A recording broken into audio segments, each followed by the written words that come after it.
Does your organization give you a strong sense of purpose? It should. So how does a leader create a purpose-driven environment? Let's find out right here on The Leadership Voice.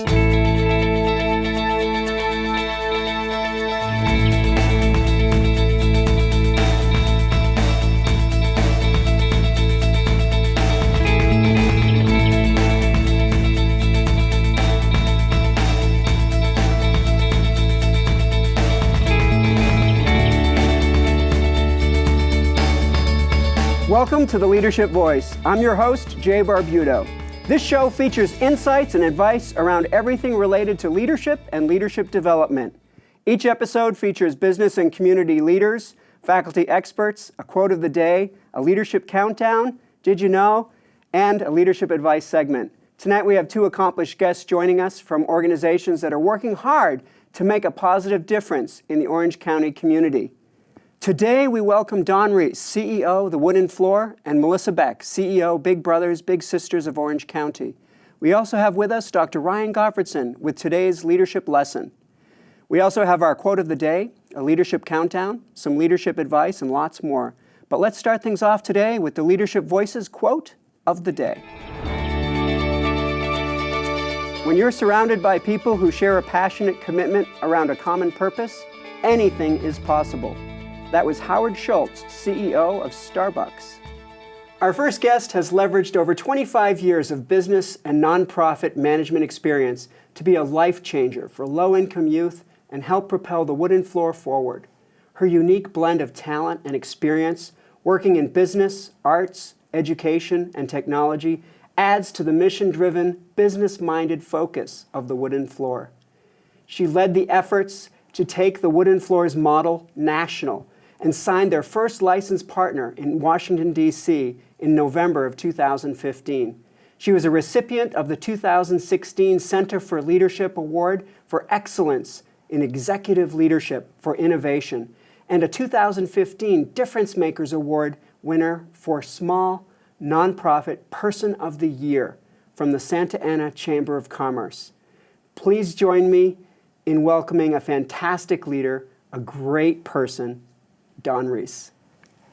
Thanks, Jay. Don, thank you so much for coming on The Leadership Voice. We're so glad to have you. I'm very happy to be here with you, so thank you for the invitation. You know, Don, a lot of people that watch our show may not know about the Wooden Floor.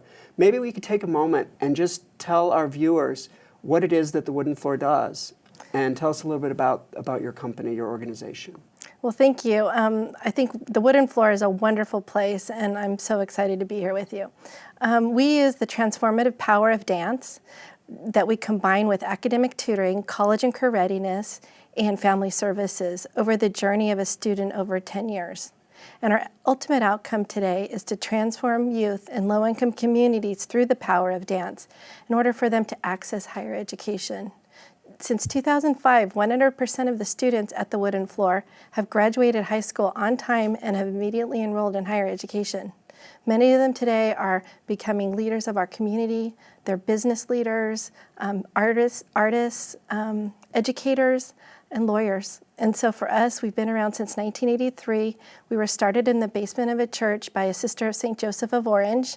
And over that time, she served the first 40 students, and the goal was using dance to help them have a better life for themselves and to use that power of that. And over time, we were able to combine all those other services in order to really make a powerful, really transformative difference in them and their parents' lives over that 10-year journey from third grade all the way through high school. That's incredible. How many youth are in the program at this time? Since 1983, we've served over 85,000 young people through two programs. One at our current campus, which is in Santa Ana. We serve 375 students year-round, and another 3,000 students a year through Dance-Free Weeks. That's really a powerful experience where we bring arts education into the schools, because today arts education has been cut dramatically from our schools, and for many of the students that might be the only arts that they have in their school year-round. That then feeds into our auditions day, which we just had 2 weeks ago. We have over 400 students today line up for only 80 spots. So we're turning away today, unfortunately, about 80% of the children that need us. And we're making plans in Santa Ana in 2017 to also serve another 100 students over that 10-year journey. So next year we'll have 475 students and their families at the Wooden Floor who are starting their 10-year journey with the Wooden Floor. That's an incredible track record, and it's so touching to hear about how the Wooden Floor is changing generations of families. Yes. Could you tell us about your role at the Wooden Floor in the role that you play as CEO? Well, I have the privilege and honor to be working for such a wonderful organization with an incredible board of directors and staff.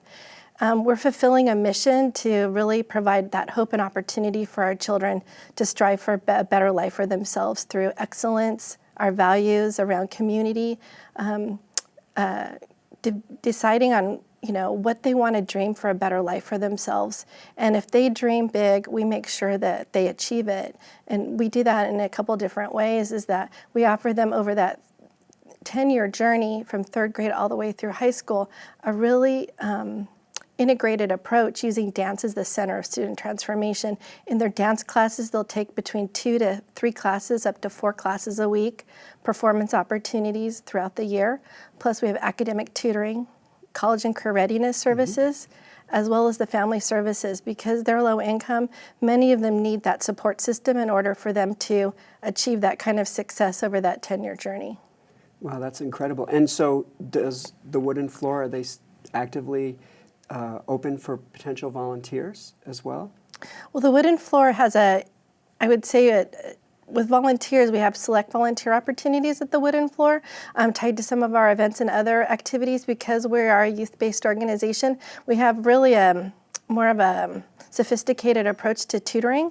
So we actually look at their report cards on an annual basis and give them a dedicated tutor. Many of them are college students from the local universities, such as Cal State Fullerton, Chapman, Cal State Long Beach, in order to work for the Wooden Floor, because we give them dedicated tutoring support. Yeah, hearing about the great things that the Wooden Floor is doing, it gives me a feeling of warmth that people do care.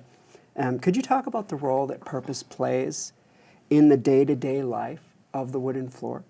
So I think also going back to your question too, as a CEO, is that, I believe that I lead with purpose in everything that I do in order to really move the organization forward. I think it's one of the highest honors you have as an executive of a nonprofit specifically. I think of any organization, frankly.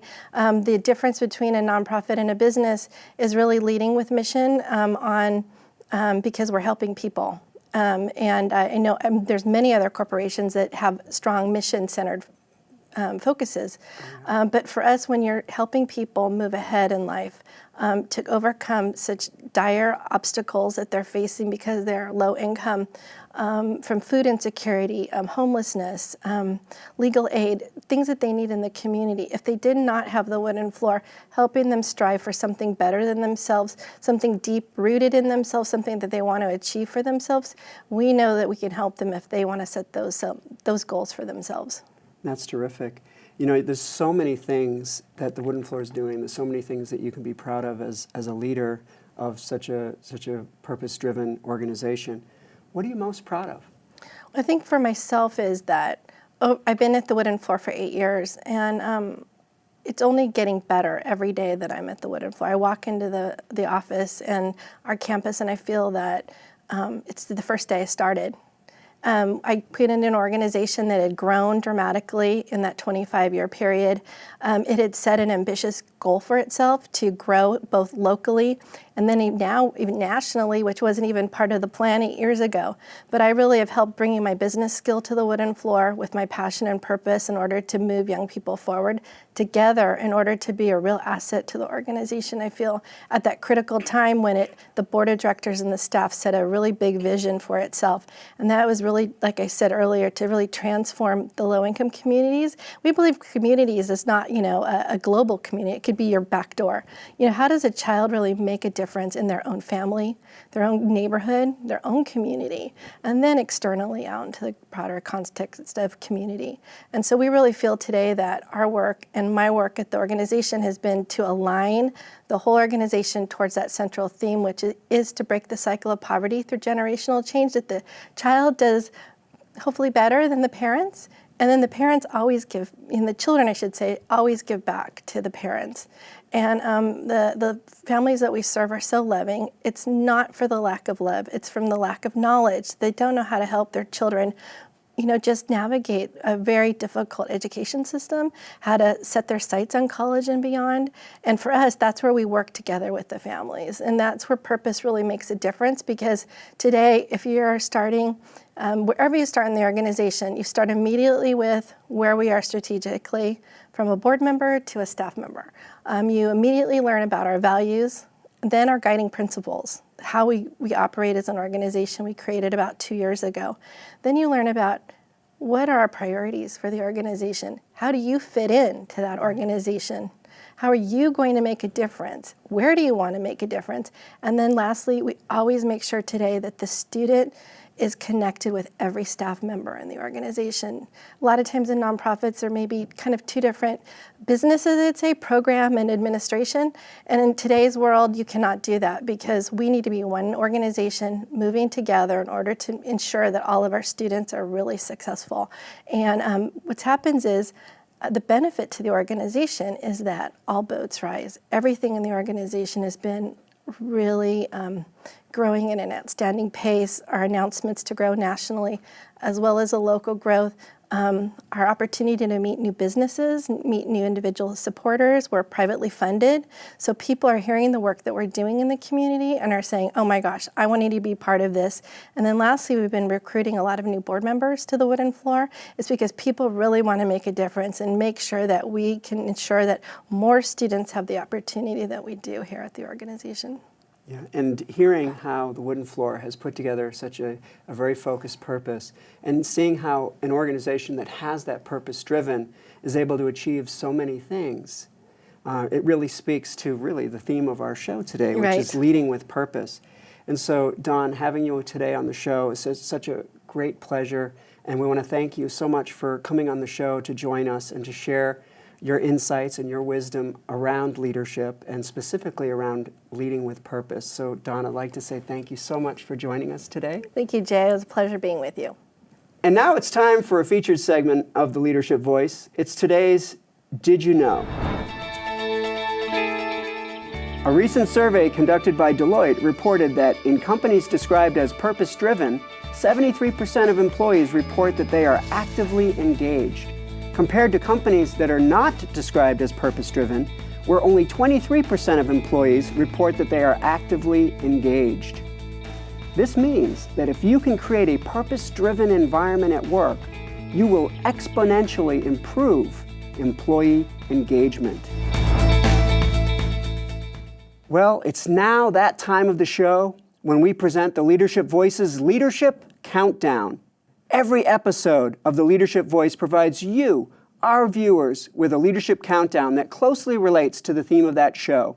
Today's show is about purpose-driven organizations. So today's Leadership Countdown comes to you from livingorgs.com. The Leadership Voice brings you the 5 steps to developing a purpose-driven organization. Number 1. You must have a purpose. This may be easier said than done. A purpose inspires your organization and reminds your team why they come to work every day. It should also be grounded enough to explain why your organization exists. Step number 2, generate understanding of the purpose. Make sure everyone in your organization understands your purpose and can get behind it. People need to know what the purpose is and why we have that purpose in order to embrace it. Step number 3, develop role purpose. Every role, every group, and every task needs to adopt a purpose that it fits with the overall purpose of the organization. This ensures that the purpose is infused into every nook and cranny of the company. Step number 4, hold people accountable to the purpose. Your purpose isn't a mission statement that you think about once. It's a living statement that guides your actions each and every day in the workplace. This means you have to think about it, reflect on it, speak about that purpose regularly so that everyone feels responsible for achieving that purpose. Number 5 is to define metrics and goals that reflect the purpose. When you can start to show tangible progress towards a meaningful purpose, this will invigorate your organization and reinforce to everyone that we do make a difference. And that, viewers, is your Leadership Countdown, right here on the Leadership Voice. Up next, we will have Melissa Beck in the studio. We'll be right back after this commercial break.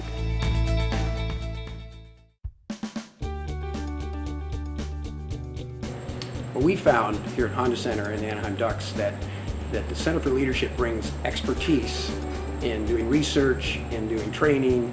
The faculty that has come and given the training to our employees does all the research themselves. They're not pulling this information off the shelf. They're out there researching themselves, talking from firsthand experience, and it brings such a level of competency that we, again, don't find from other trainers that are on the market. Well, simply put, is what really differentiates and distinguishes Fullerton and the Center for Leadership, really is your expertise. You guys are able to create customized content for our business based on true research. The faculty from Cal State Fullerton, obviously they're professors of their field. They have deep knowledge and research, but also, aside from the theory, they really bring in some practical examples, and they bring in a lot of interactive activities. The Bringing Learning to Work initiative is our way of meeting the needs of Orange County businesses and communities. When our clients ask the Center for Leadership to come to bring learning to work, the clients know that they're getting cutting-edge information, the latest thinking in the field, but they're also getting world-class training.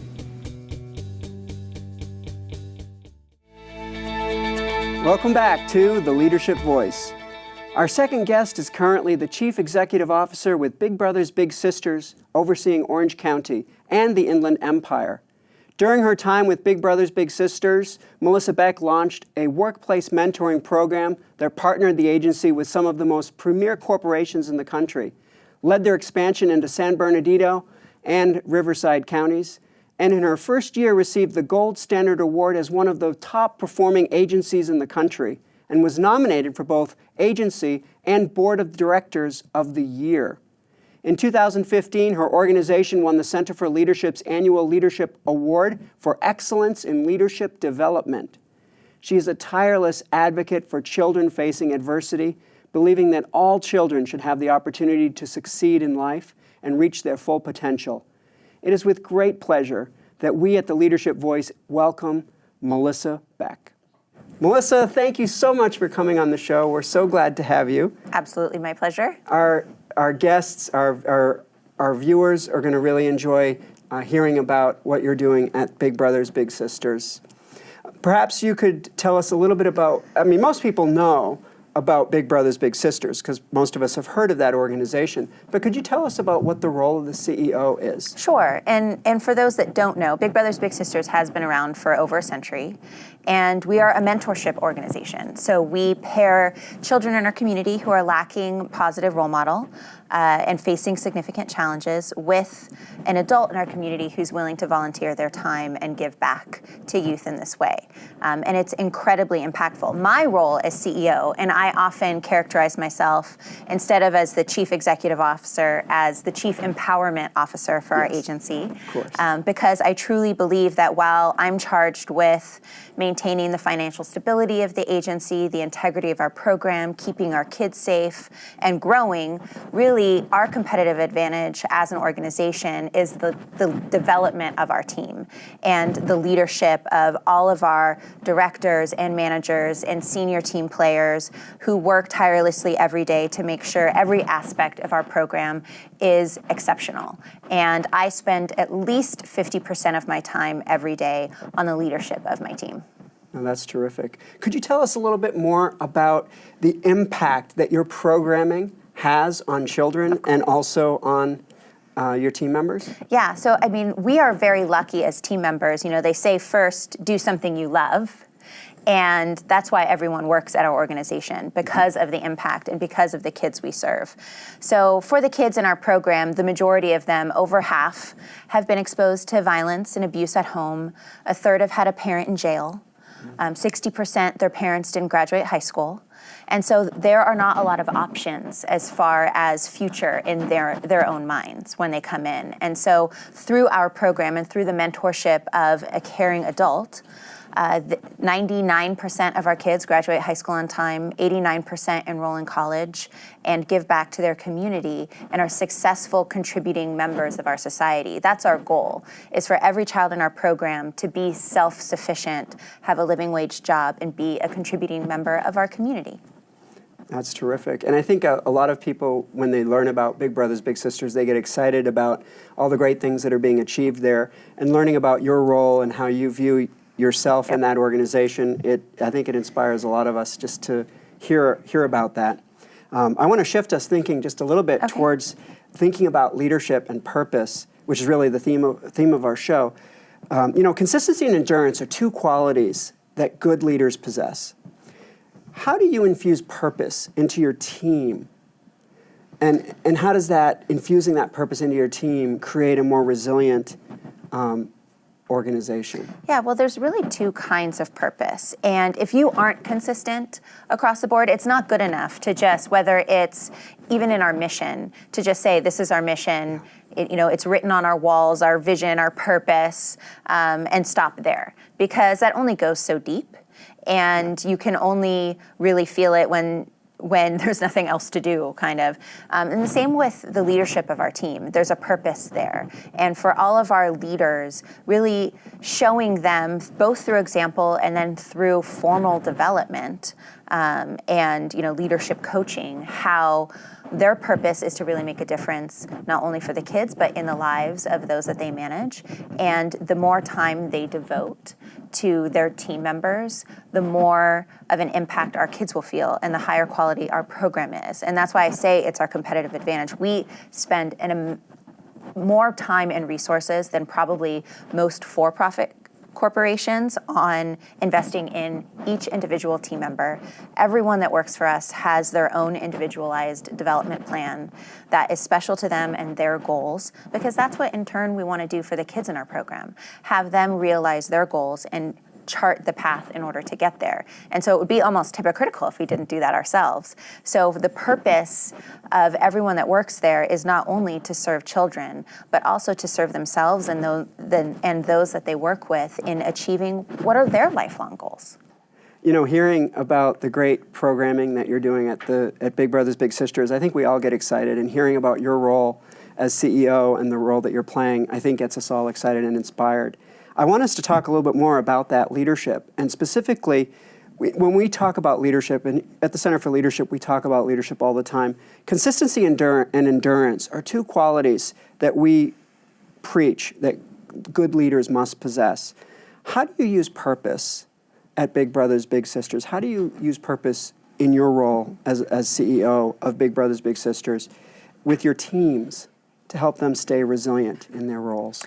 Consistency is so important. I mean, whether it's a vision for the agency or a vision for our program, if we just say it once and then never mention it again, it's going to be forgotten in 2 weeks. It only goes so deep. I mean, we have it written on our walls, but you're not really going to feel that if it's just empty rhetoric. And so our purpose is kind of twofold. Everyone in our organization is so lucky that they do get to come to work every day and feel the purpose of making lives better for kids in our community who are struggling. And that is something that we don't take for granted, and it's something that we talk about a lot within the organization, just how fortunate we are that every day we get to come to work and make lives better. Not everyone gets that opportunity. No. But then second, what is their purpose within their own career and the careers of those around them? I think we probably spend more time and resources than many for-profit corporations on the development of our team and on developing our junior level managers, our middle level managers, not just our senior management, on leadership practices, on affirmative inquiry. And it's something that we do incredibly consistently. I mean, doing one workshop a year or something like that just really isn't going to move the needle when it comes to employee retention and employee happiness and things that really do give you purpose. And so we talk a lot with our managers about how they can cultivate each team member. Every single person that works for us has their own individualized development plan that helps them accomplish their goals at this job, but then also sets them up for whatever's next, because we're not naive to think that all 75 employees are going to work for us for the next 50 years. For their whole lives. Probably not. But what skills do they want to develop that they can take to the next level? Or what skills do they want to develop before they go back to school for a master's degree? And so each person, it's really important as a manager, and it's incredibly fulfilling to help someone else realize their goals and to work on your own. It's important to have your own goals and make sure that we as an agency are fulfilling what you need from us. Because that's the fun part. That's the great part. Leadership is just, it energizes me every day.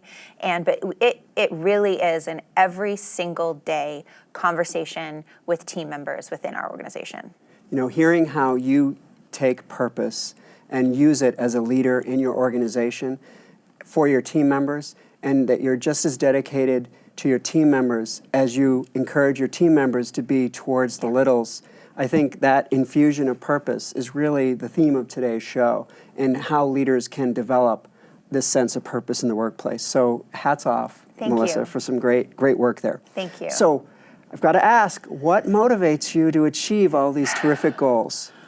You know, I think that I am an intrinsically motivated person, probably, type A++ from 2 years old. Yeah. I think my family, and I have three boys. They're 9, 7, and 5, and having them speak about how proud they are of their mom. I actually just spoke to my middle son's first grade class this morning about purpose and about giving back to your community. And the fact that they know that there are people in this world who, one, are lacking some of the opportunities that they enjoy and that they're so lucky to have, but then also that there are people whose role and who dedicate themselves to righting some of those wrongs and to moving the needle and changing the demographic of our community. I would be incredibly proud if one of my kids grew up to aspire to, change the world. That would be amazing. No, that is amazing, and it's terrific that even just in your story that we hear that you're giving back to the community, you're out there and making a difference, not just in your organization and not just with the littles, but really being engaged with the whole community. I think that's terrific. Thank you. Now, as you think about Big Brothers Big Sisters, you've been there for how many years 4. now? You've been there for 4 years, 4 very, very impactful years. Yes, I mean, you've accomplished some great things in such a short period of time. We talked about some of the accolades that your organization has received while you've been there, and that's got to be rewarding. Now, as you think about Big Brothers Big Sisters, what are you most proud of so far? It's a tough one, yeah, and it is a so far. There's definitely still more to do. Just the strength of our agency, the fact that we're not going anywhere. When I did come in, we were struggling a little bit. We maybe weren't, as an organization, living up to our full potential, which is, of course, our mission for every child that we serve.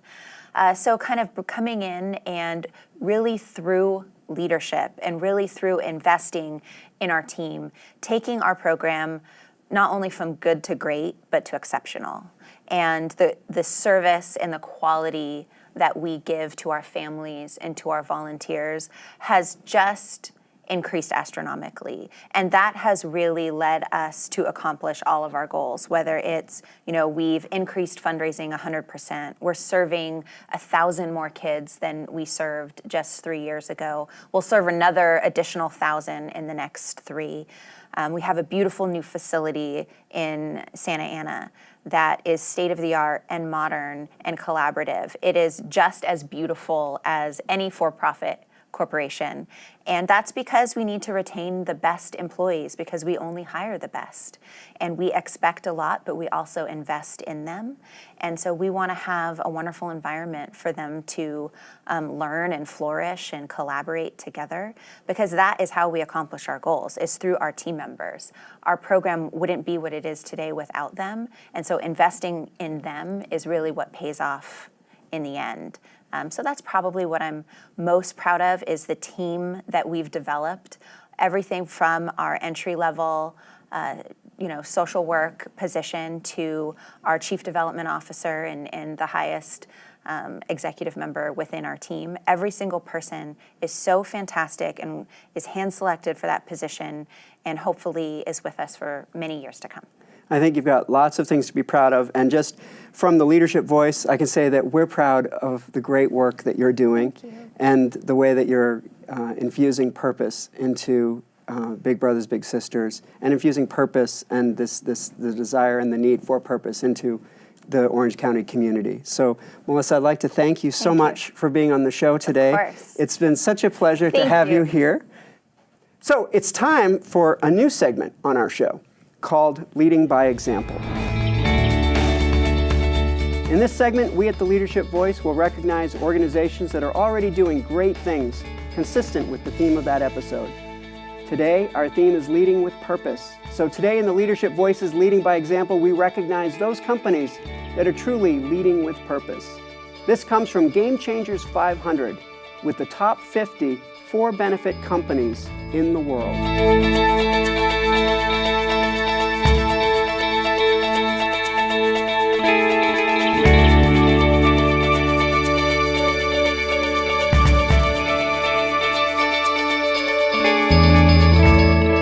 Are you ready to learn? Every show, we bring you a special 3-minute lesson that will provide you, our viewers, with a practical and well-informed mini-talk.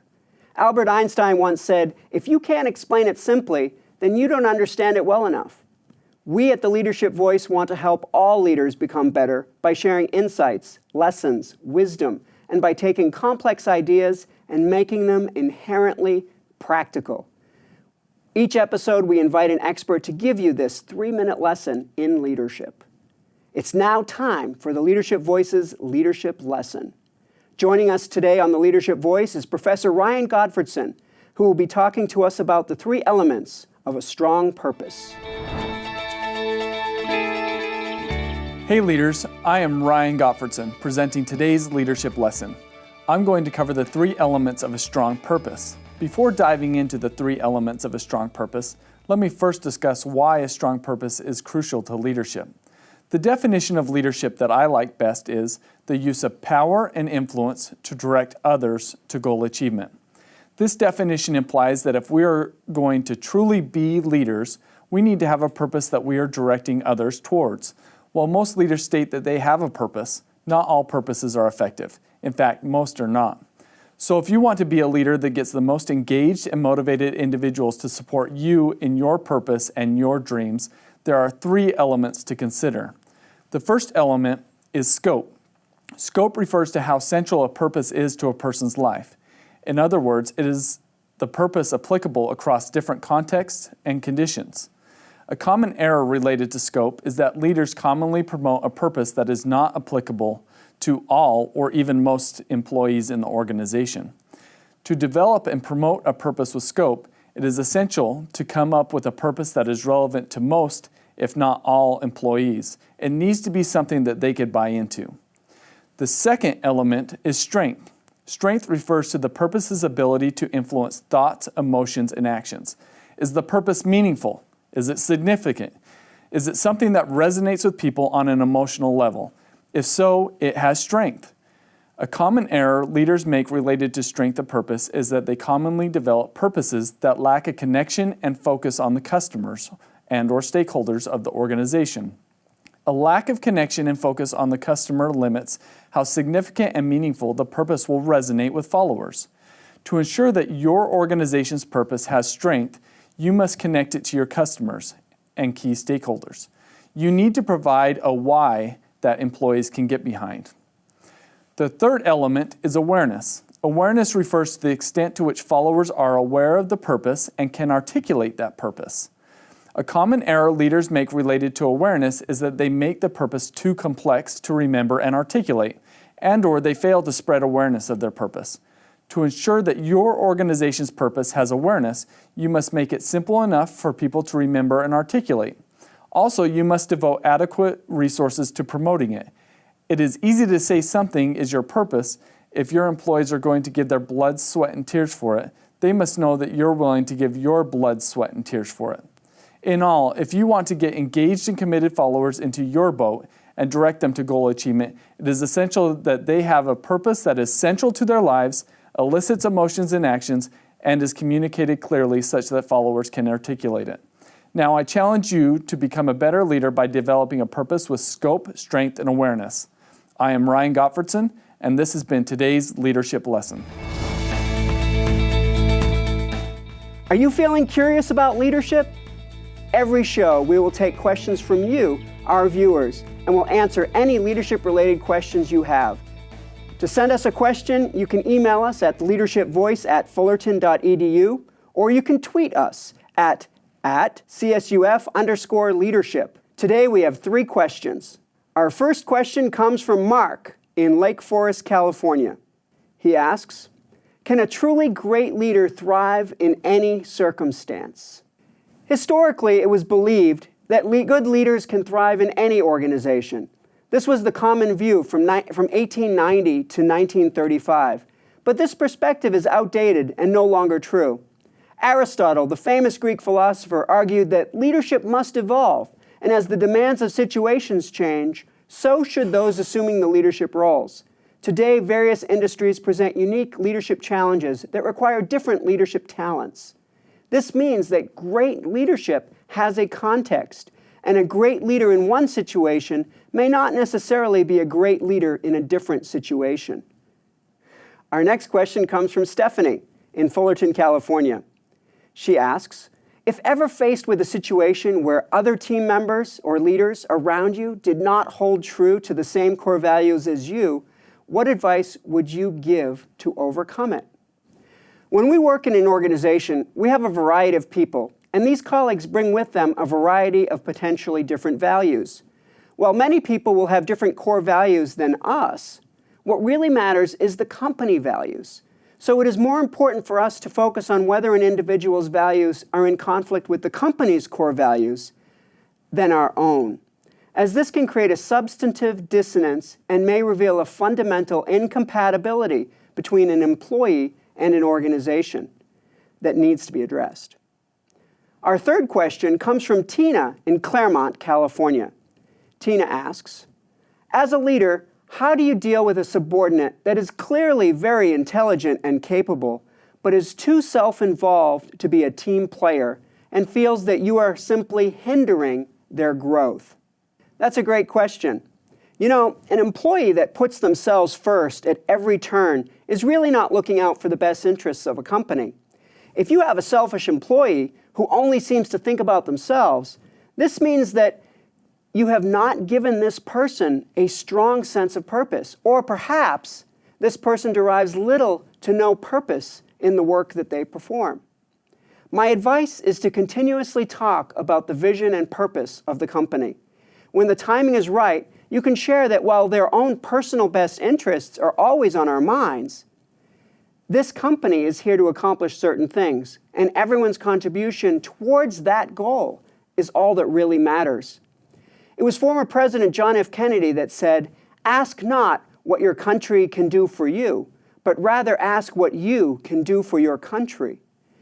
And in this sense, get someone to shift their focus and start thinking about how they can contribute to the company.